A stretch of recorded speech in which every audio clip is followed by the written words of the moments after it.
Hello, everyone. Susan Gerbic from Psychics Explained. I am on a journey to understand more about mediumship and to have a community that also is becoming more adept about understanding what is actually happening in the world of mediumship. It is far, far more than just people throwing out initials and that kind of stuff. What we're dealing with here is a cold reader, Matt Fraser, America's favorite top psychic or whatever his thing is he's using now, and cold reading. He is cold reading these people. He has not done any kind of investigation whatsoever on the people that are on his screen.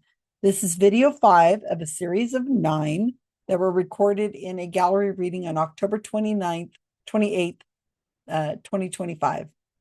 And I am looking at all the videos. And I have watched these live in person when they were coming out. I wasn't there in person, but you'll see the Zoom screen.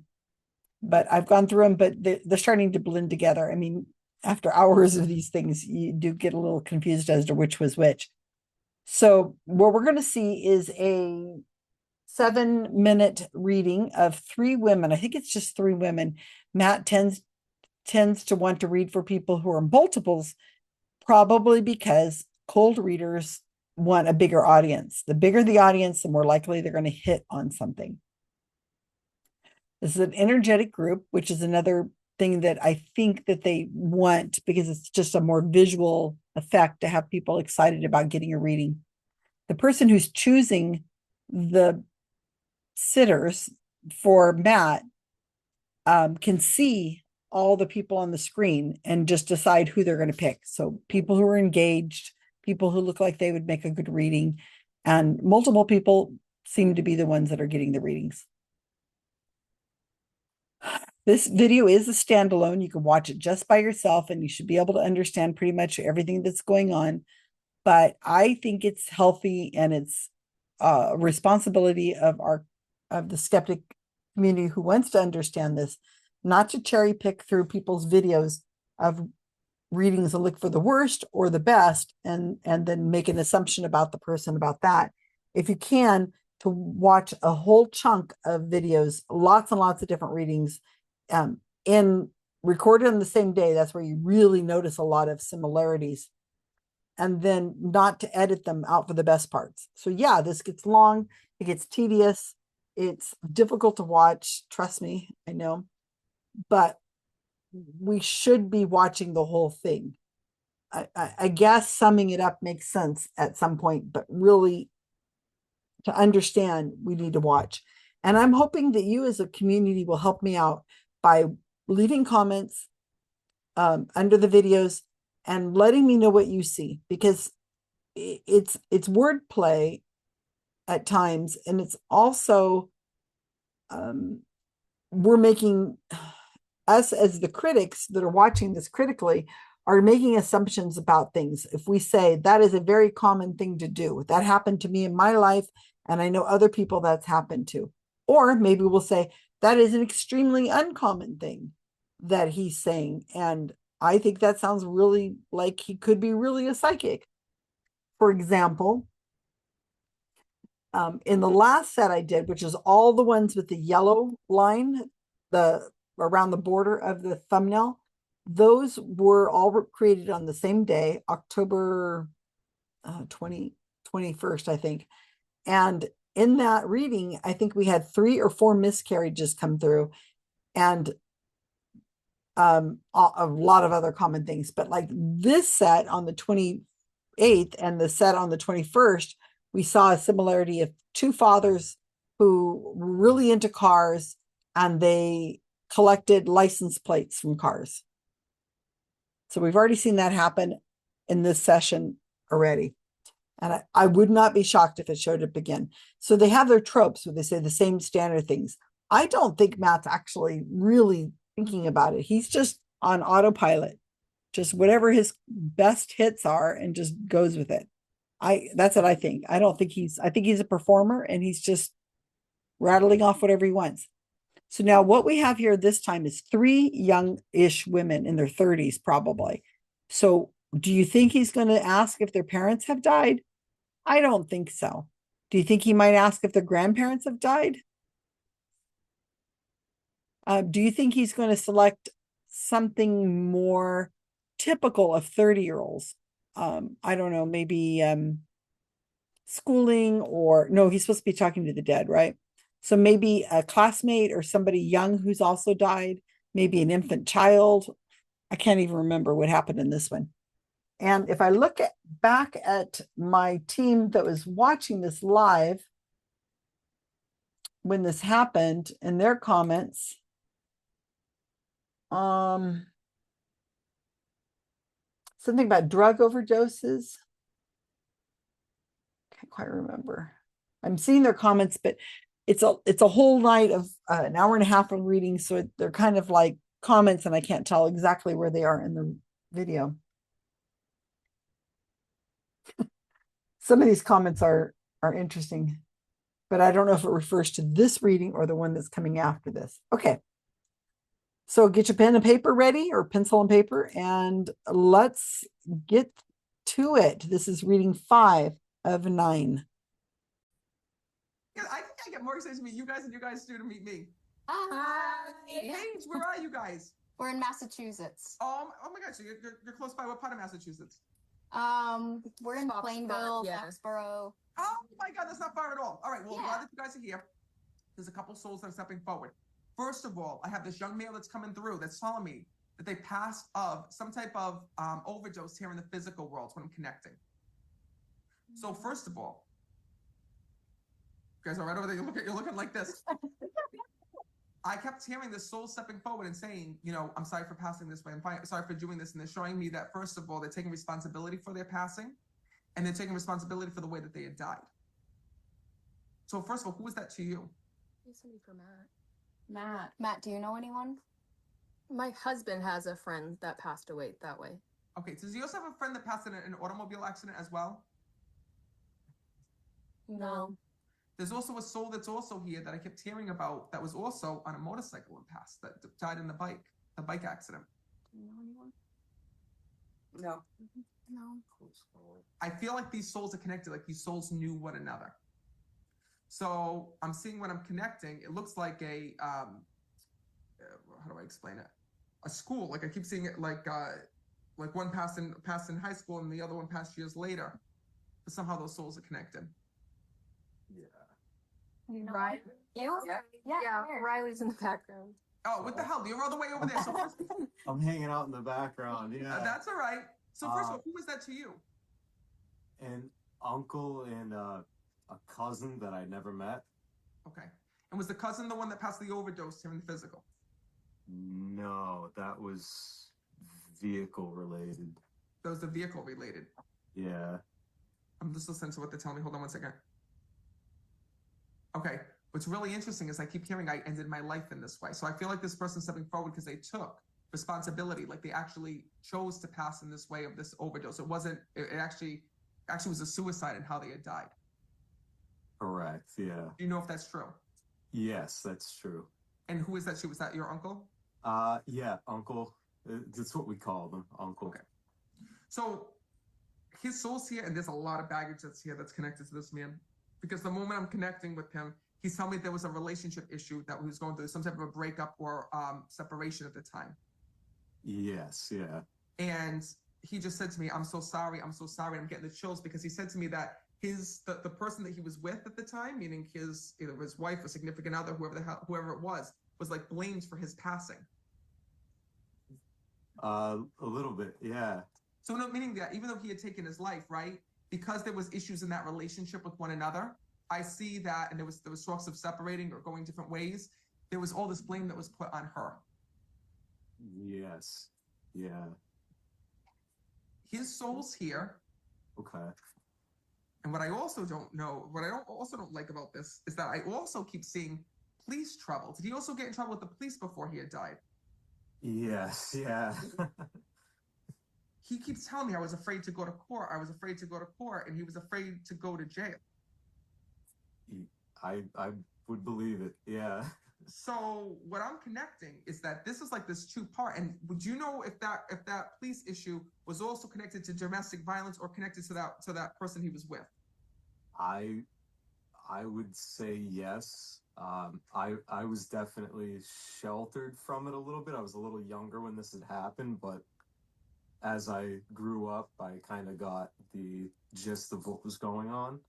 He's showing me this in parts. He's showing me about having this woman that he's connected with. He's talking about, you know, them being together. Then there was this explosive argument that had happened. I said there was police involved in this relationship. And then I see, you know, him taking his life because he couldn't handle it. He couldn't handle the pressure. And I believe the pressure is coming to terms with what he did. Because he's saying to me, I'm so sorry, and it was my fault, and it was my fault. And I keep hearing these words being said. And he actually shows me that he was so afraid of facing what he did. So whatever it was, he shows me that he took his life because things were about to come out about him that he did not want everyone to know about or everyone to see. Because he's showing me like police files that are here. Wow. Wow. So I see that that's the reason why he did what he did. And he's coming through because I see that this was like a really, really tough situation for your family, because I see that they were really trying to like protect his image and protect him and who he was. So I don't even think, and I see why. Okay, he's telling me. There's an interesting part of this where I don't think your family tells people that he died of suicide, or that they actually tell how he had actually died. Partly, yeah. Because he's telling me there's another version of the story that's like not true, but was made up like to protect him. So either they say they don't know how he had died, or they say he died of a heart attack. Like there's something else. There's a cover story that's here. Wow, yeah. That's crazy. I don't know what it would be, but yeah, there's definitely a handful of people that would be sheltered from. Okay. Please know that his soul is because when someone passes away, and they pass away and their soul isn't at peace, and they go through all of these problems here in the physical, a lot of times what happens is that even though it happened long ago, and even though he wasn't directly connected to you, they'll come through because you know about the story, you know about who he was, and he's trying to tell his family that he finally made it to peace, to peace in spirit. But he does admit to what happened here in this world, meaning he did admit to some of the things he was being accused of. And that's the hard part. So know he's using you as a way to get that back to his family and to share that as well. So Wow, know it's his way of just letting you know. And I know that you weren't expected to be here tonight, but it's so crazy that trying to get through to you to tell his family like I'm okay, and thank them for the healing that they had given to him and the way that they had gone and tried to, you know, keep his memory in a positive light, even though there was all these horrible circumstances that had happened with it. Yeah. All right. I'm gonna leave you guys with that. Thank you. Thank You're you. very welcome. That's pretty crazy. I got the chills with that one. I'm also here. Oh my gosh, we didn't even break on that. That was just 7 minutes of nothing. I thought I was going to fall asleep. I don't know about you guys, but that was bad. So it got really confusing there. So there's 3 people there, and then apparently there's some other men there too, and I think there's a dog. And he says to these 3 women, remember what I said? He's not going to say your parents died. Do you have a parent in spirit that's died? And he probably isn't going to say your grandparents in spirit died, because they're young people, 30-ish year old people. So where is Matt going to go? He's probably going to go with somebody who's a young person or a baby. So he does. A young man passed of an overdose. And he says that statement, he looks at these people to see which one reacts to it. And then they didn't. And he says somebody was taking responsibility, and he's looking at them and they still don't have a reaction. And so one says, I'll ask my husband, Matt. Matt, do you know somebody like that? And I think that's his friend or something. And then here's this other guy named Riley who's in the back. Oh, then it was somebody who had died in a car accident, which became a motorcycle accident, which seems to be connected to each other somehow. And this guy from the back, Riley, his name is Riley, he comes forward and he says, yeah, it's my uncle and cousin I have never met. And then he says, and Matt says, is it the one that took the overdose? The cousin? And he's like, no. And he says, was it your uncle? And he says, yeah. And then he admits it's not really his uncle, it's somebody they called uncle. So the world of people who it could fit just keeps broadening and broadening. You can bring in neighbors, you can bring in school teachers, people from church, people that you used to work with. It's just a constant, the pool of people that it could apply to keeps growing and growing and growing and growing. And then now he's got 4 people, 5 if you count the husband that's out of the room, and that just becomes exponentially much larger of possible hits. And as soon as somebody's agreed to whatever it is, they're unlikely to say no. They're unlikely to say they're confused, and they're not going to question Matt, because all of this could have been fixed if Matt had just explained who the people were and said, your uncle, I know he's not really your uncle. His name is Joseph, and your cousin who you never met, he died before you knew him. His name was Andrew, and these things happened to them, and they want to come forward and say these things to you. And so that the story gets back to their family and cleared it all up. None of that happened. And we miss that. We always miss that. People who see these readings go, oh, but how did he get the uncle? Or how did he know about the drug abuse? How did he know he unalived himself? How do you know that he had trouble with the police? We still don't even know if this is a connection. I mean, it was so vague. And the guy's like, okay, yeah, wow. He might have been internally laughing. Why do they not question the psychic? None of them ever do. None of them do. None of them say, wait, which uncle is this? And then remain quiet. They never say that. Wait, are you talking, which uncle, which cousin, or when did this happen? Anything. They never do that because they're conditioned to not do that. They're watching all these other readings go by, and they're certainly not going to be questioning a medium when no one else has questioned the medium. Also, if you start questioning the medium, he's going to suddenly go, oh, I'm being called over here now, and goes to the next person. Sorry, thank you guys. Have a nice day. He's looking over your shoulder. He loves you. So this Riley person, I wonder what he's going to say when he gets off the call. They'll talk about it amongst themselves. They'll figure out a way of making it sound like it was much more accurate than it was. I mean, what's the likelihood somebody who's got drug problems and something with a significant other might have some kind of problems with the police and might be afraid about going to the police? This guy Riley doesn't know the answer, and as soon as Matt knows that he does not know the answer, then that leaves all that opportunity open for Matt to just to fill it in with whatever nonsense is in his head, whatever gobbledygook he decides he's going to fill in, because the guy doesn't know. He does not know the answer. Like when Matt will say, your dad is over here, he's trying to reach out to you, and he said something was wrong with his heart. And the person says, well, we don't really know what he died of. Matt's like, let's go with that. You don't know what he died of? So I'm going to tell you what he died of, because he's telling me. That's that other thing. He's always hearing it. Dad just told me. Wait, oh, now it makes sense. I understand. He just told me. He just told me. And I told him all the time he's talking and listening to these other people. So this guy didn't sound too impressed. Some other version of the story. Again, the guy said, I don't know. I was shielded from this. I don't really know all the answers to this. It's just, the only reason Matt Fraser is able to continue doing this is that people aren't watching this to see exactly what happens. They hear from the people who get readings who say, I had this reading with Matt Fraser, and nobody in our group came through, but the guy who just happened to be there, Riley, Riley, he just happened to be there, Matt's friend,